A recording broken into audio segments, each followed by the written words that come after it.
आज से 20 साल पहले जब अमेरिका के राष्ट्रपति भारत आए, तब उन्होंने ताजमहल देखने के बाद कहा, दुनिया में सिर्फ दो ही तरह के लोग हैं।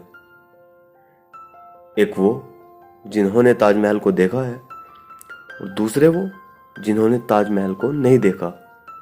उनका कहना था, होगी दुनिया में एक से बढ़कर एक खूबसूरत इमारत, मगर ताजमहल जैसे खूबसूरत एक भी नहीं है, क्योंकि इसकी बुनियाद में एक बादशाह ने अपने दिल को दफनाया है।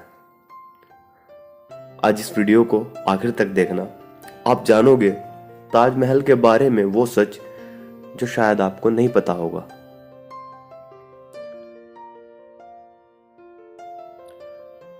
हजारों लोग ताजमहल देखने जाते हैं, अक्सर फोटोज में, वीडियोस में देखते हैं।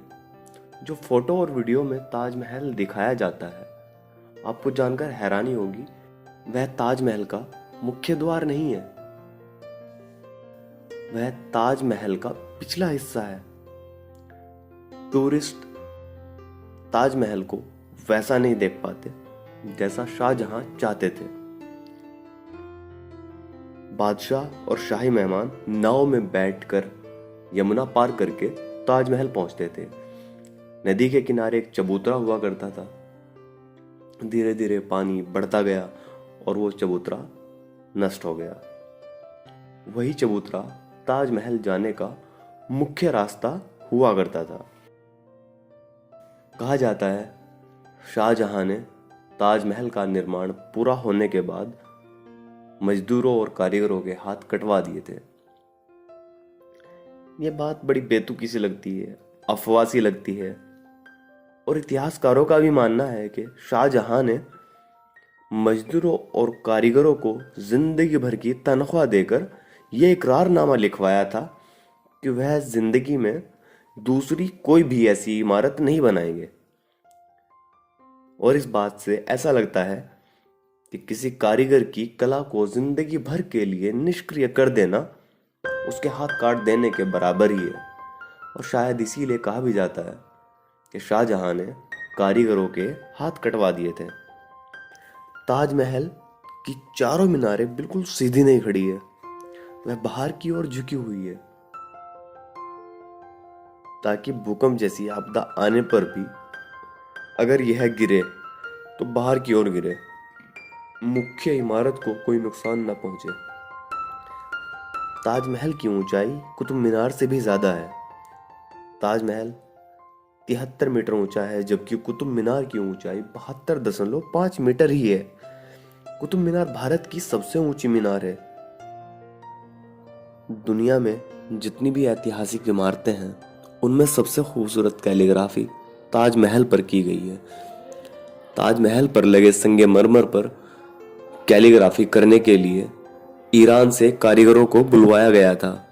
जैसे ही आप बड़े दरवाजे से प्रवेश करते हैं, उस पर लिखा यह सुलेख आपका स्वागत करता है, ए रूह, तो खुदा के पास जाकर सुकून से रह, खुदा तुझे सुकून दे और उसकी रहमतें तुझ पर बरसे। इस कैलीग्राफी को डिजाइन करने वाले का नाम अब्दुल हक था, जिसको ईरान से बुलवाया गया था। शाहजहां ने उसकी खूबसूरत कला को देखते हुए उसे अमानत खान नाम दिया। ताजमहल का इतना लोकप्रिय होना, इससे जुड़ी बादशाह और मुमताज की मोहब्बत की कहानी है।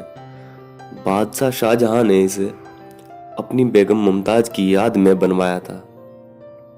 मुमताज 38 साल की उम्र में इस दुनिया से चली गई। तब वह मध्य प्रदेश के बुरहानपुर में थी। इनकी मृत्यु की खबर सुनकर बादशाह बेहद दुखी हुआ, जैसे बादशाह की जिंदगी बर्बाद ही हो गई हो। और आखिर में बादशाह ने ताजमहल को बनवाने का फरमान जारी कर दिया। पहले मुमताज को बुरहानपुर में ही दफनाया गया था।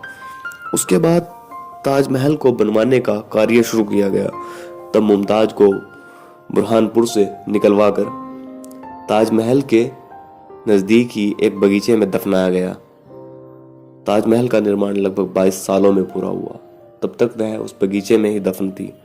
ताजमहल के निर्माण के बाद मुमताज को बगीचे से खुदवाकर ताजमहल के मुख्य गुंबद के नीचे दफनाया गया।